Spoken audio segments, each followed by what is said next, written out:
Today we're going to be talking about some gear, and I had some requests to talk about what it is that I've got going on my pedal board, especially some of the dry pedals and some of the mods that I have. So we're going to talk about signal chain. First things first, I have my pedal board run to where I don't have to plug into any pedals. I actually have Nutric jacks in, actually installed into my pedal board faceplate right here. And then there's also a single power entry going in right here. These are locking, so this is the in, that's the out. The in is directly mounted to the actual signal chain. So it goes to the wall. This is a little bit highly debated with where you should put things, but I put it in here just because that's the way I liked it. And because of what pedals I usually together, I don't use fuzz and wah, so it doesn't really matter to me. But I put my wah first, and then from my wah, I go straight into here. It hits my loop switcher, which this right here is my fuzz pedal. First of my chain, this is a JHS bunrunner, which has some type of Debbie Ever modified fuzz and a tone bender that's been modified. Then it goes directly to my tone press comp.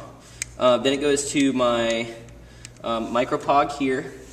Then it goes to this. This is actually a DMB pedal that's based off of the plexi kind of sound, Marshall. This is great crunch. Really good and transparent, especially with the clean knob. You should go check it out. Next, I have my Timmy here. This is a great pedal as well. Really good EQ. Has some good compression. Very consistent. There's no fuzz at the end of each individual note. Then it goes into my Pinnacle Distortion by WAMPLER. There's also a great plexi to JCM 800 kind of sound. This is a little bit more harsher than the lexi, so I use this for more of like modern kind of harder rock, like Paramore type of stuff. Then it goes into my RC booster, which I use this as just my standard boost for solos. From there, it goes into my HILTON, which has a modified jack that goes out to my turbo tuner. Then from here, it goes out back into my loop switcher, which goes to my trem. This right here is a momentary switch that controls this. We'll talk about that in a second.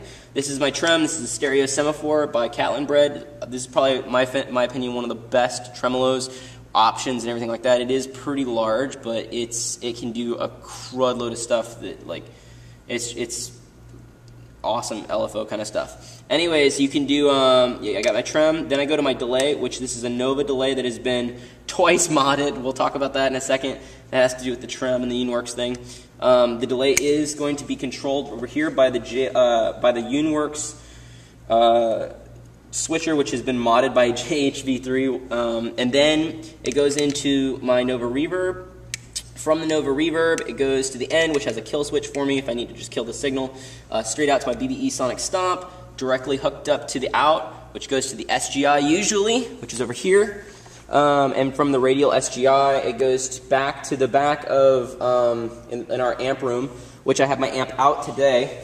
This right here is my main amp that I use. This is a VAC, or a Valvetech amp company, Hayseed 30, which is a 1963 AC30 circuit with an EF86 channel. I've actually jumped the channels from the EF86 to the EL84s and 12AX7s. It's a really awesome 3D sound.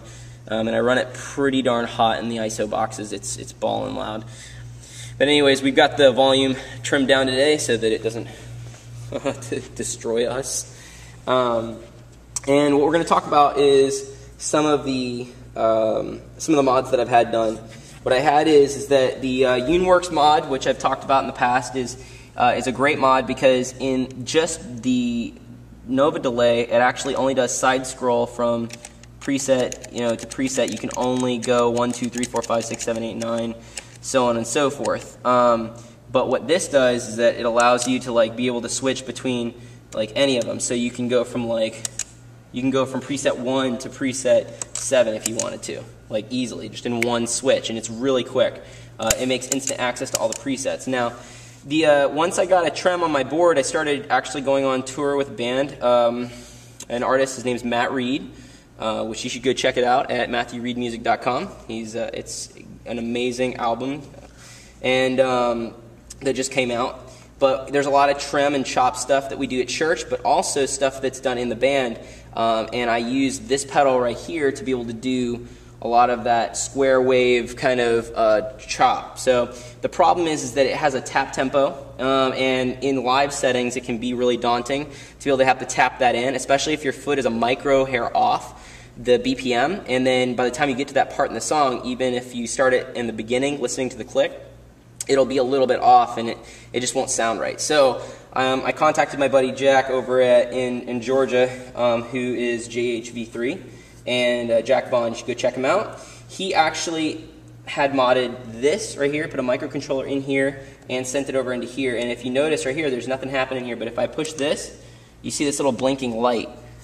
What that's doing is that it actually is sending a signal from the Nova over here, all the way over here. So not only does the signal get sent so that it can control all the presets, but it also sends the ping, which is just the little flash, over here. And then he has all these extra jacks that he put in here so that if I have any external tap tempo pedals like other delays or this stereo semaphore which has an external out, it can read that ping. So it actually syncs up to the actual BPM that I've programmed into my Nova.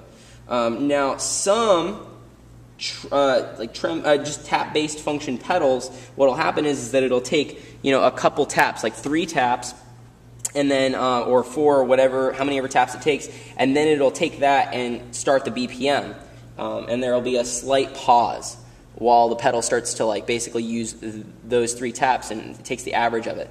And if you keep this ping reading in here, it's almost like you're completely tapping in to this stereo semaphore over here. So there will be like little tiny gaps and pauses. So what I asked Jack to do is, and we talked about it, was to be able to add like some type of kill for it. So it could read the BPM from the beginning of the song, and then I could turn it off. So it still keeps the BPM inside of the stereo semaphore, but it's not constantly reading the ping. So it doesn't have a gap in sound.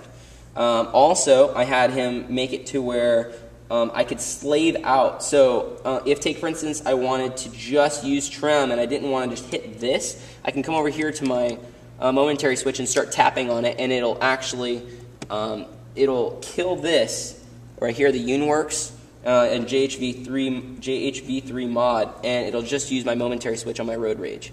So like take for instance, here is a signature sound that's kind of in one of the songs for like Phil Wickham's. You got Phil Wickham's Because of Your Love. You have like that whole.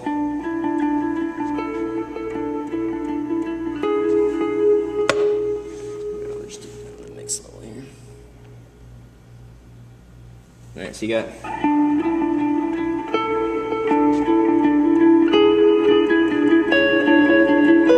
that song right there. Towards the end it has some LFO chop in it. And I mean, you could do it with some of your keyboard, but I find it cool if you're the guitarist. You can actually like do the whole.